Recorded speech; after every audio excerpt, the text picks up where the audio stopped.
What's going on, everybody? Welcome back to the channel. It's Redbeard here, and we've got another great video in store for you today. If you're new here, make sure you guys hit that like and subscribe button. And if you're coming back, thank you as always for supporting the channel. Let's buckle up and let's get right into it. Topic of discussion today: Kick versus Twitch versus YouTube.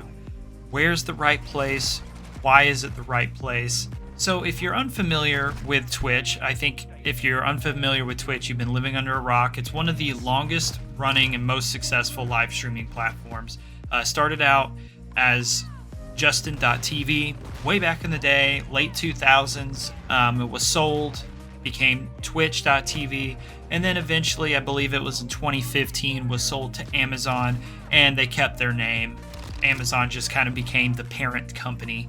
Twitch has always been my home since I started streaming and making content. It's always been a place that, while my YouTube channel is older, I've not been as consistent with it. I've not been as committed to it. And the reason why, though, I've always been driven to live stream is not because of lack of interest in YouTube. It's always been more of a connection to my audience. And what I mean by that is the direct, immediately, I want to talk, I want to see the response, I want to interact with you. And with YouTube, you can have that interaction, but naturally, because YouTube videos are pre-recorded, they go up, opinions change, feelings, ideas change. Reactions can be a little bit delayed, right?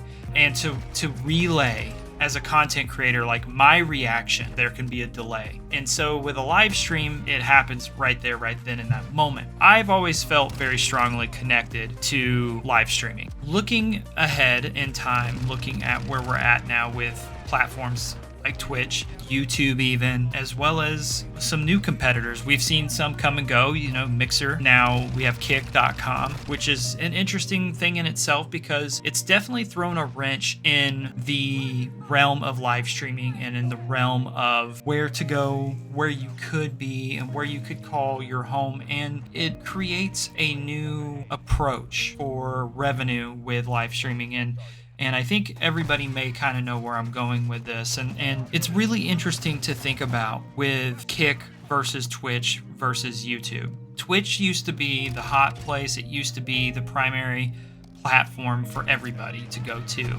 It was booming really big. I would say Twitch really boomed back in 2017 through 2020. They've made some interesting changes to some of their policies and how they've implemented some of their, new terms of service and things like that, as well as how they handle different situations, whether that's a community-based situation, the e-girl streaming. A big one that stood out to me, that I had a video that got a lot of response. It was, that girl getting piped on stream, back into the end of 2022. And that one for me is still something that stands out strong to this day, that I cannot believe that was not handled differently than what it was. So, Twitch now has a new competitor on the scene, and that is Kick.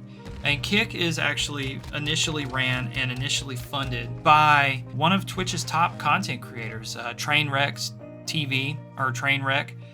With that all being said, I really like their message that they're portraying. It's like their approach of how they're going about it from a marketing perspective, and how sincere they're being, and how long-term it is when it comes to the topic of revenue split, and how sincere they're being and how long this will last. I don't know. It's one of those things to where if you're a content creator and you're on the verge of possibly making the switch, it's scary, especially if you're established. It's a big decision.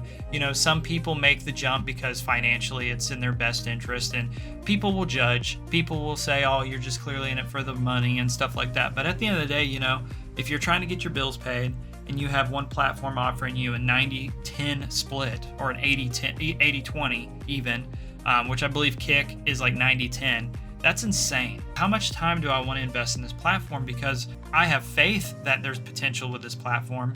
I personally feel like it launched way too early.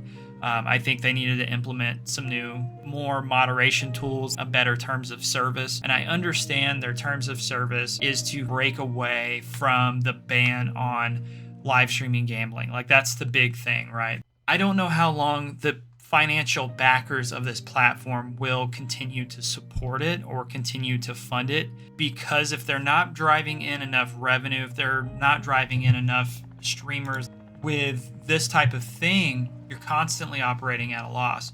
I just hope personally that these guys did not bite off more than they could chew, thinking that, hey man, we're going to get in here, we're going to turn a profit over, blah blah blah, because really it's probably going to be a very, very long time before Kick actually turns over a profit, if they're around for a long time. But just taking a look at the platform in general, it's doing okay in certain categories. So currently I'm on at 7 o'clock in the evening on a Thursday. So it's kind of during high time, during, the middle of the week of whenever the platform would be at its peak viewership during the day. And, it's obviously being led by Just Chatting, Slots, Grand Theft Auto RP. I do think it's really, really cool that they've created specific categories to subgenres of games, such as the role-play community for Grand Theft Auto 5, rather than just it being Grand Theft Auto 5. So that is something that I think is nice, is that although the platform has a lot of users, they're actually taking feedback whenever a creator reaches out and says, hey, you don't have this platform. One of my friends, Crispy, make sure you guys check his channel out. I'll put it down in the description below, but really good guy. He's been doing some streams over there, and he noticed, he's a MLB The Show content creator, and he noticed that there was not any category for MLB The Show, and he actually reached out to the support Twitter handle and told them, hey, there's no MLB The Show category, and they had created a category just for that because he reached out to them. And I think that's really cool. I do think it says a lot about the foundation of the platform. And I will say, I think as a foundation, I think the platform has potential. I truly, truly do. My biggest concern are your controversial figures on this platform, using it as a space to escape the terms of service of YouTube or Twitch, or maybe they were banned. I don't really know a lot about those creators to give my honest personal opinion. Adin Ross, or that's really the main one that I'm aware of that's like the biggest controversial figure on this platform. As long as they're not disregarding those types of things, that those people are there, they're present, if they're monitoring them and they handle as need be. The issue with Adin Ross in this situation is that they locked him into a contract, they paid him to be on his platform, and they didn't have any stable, solid terms of service in place and how to properly moderate it. So the concern that I have for the platform is that it will be ran into the ground, not because it's a bad platform and not because the potential user base isn't there. It's because of individuals like that will make advertisers or other content creators look at it and go, oof, do I want my brand associated with that? And it's kind of along the same premise of YouTube with the adpocalypse and stuff, with advertisers avoiding promoting things, and that's why a lot of policies and stuff change. That's not me advocating for stricter terms of service. That's just me advocating for platforms upholding their own terms of service that they already have pre-established, that are kind of common sense things. Don't be hateful, no derogatory or hate speech, those types of things. I'm all for freedom of expression. Do your thing, get your money, flip the bill, all that good stuff. So I don't know really where I stand with Kick fully yet. I've spent a little bit of time exploring the platform. I see a lot of restreams of streams. Basically people pulling up live streams over on Twitch, streaming it to their audience here, and being monetized on Kick. I'm not a big fan of that personally. I think that's pretty shitty to steal somebody's content. I'm by no means an advocate for that, and I really hope that Kick implements something to help better moderate those types of things and prevent that from occurring, because that's how we get content stolen. Which I know that can be an issue here on YouTube as well, with people re-uploading other people's content and stuff like that. But all of that to be said, I think Kick is interesting.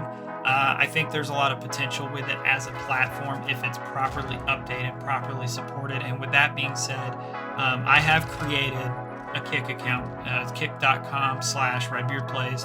And I do plan on streaming over there, occasionally, maybe once or twice, a week, It'll primarily be like Call of Duty content, mostly like live streaming, just, multiplayer, maybe some Warzone on the occasion. Nothing too crazy. So, if you're checking out Kick, what do you think about the platform so far? Do you see it as something that could potentially be long living? Do you see it as kind of a thing that's going to burn out probably in the next 6 months to a year, kind of like Mixer did? Or do you truly see this being a competitor to Twitch? And if so, why? The thing about YouTube, for me, there's a lot of potential for YouTube live streaming, but their discoverability is just not there. They have to figure out the category situation and how to separate a live stream from a YouTube video upload, and how to get the algorithm to recognize, hey, I'm live streaming versus, hey, I've uploaded a video. Honestly, I kind of hope Kick does rustle some feathers, basically to garner innovation, to create innovation with Twitch, because they have to do something now. They have to respond to this if they really want to remain the top dog. Those are my thoughts. I hope you guys have enjoyed this video. I hope you've enjoyed the gameplay. Again, if you're new here, make sure you guys smash that like and that subscribe. If you didn't like it, hit that dislike as well. Check us out over on Twitch at twitch.tv/RedbeardPlays. We also launched a Kick channel, and we'll see you guys on the next video. Redbeard out.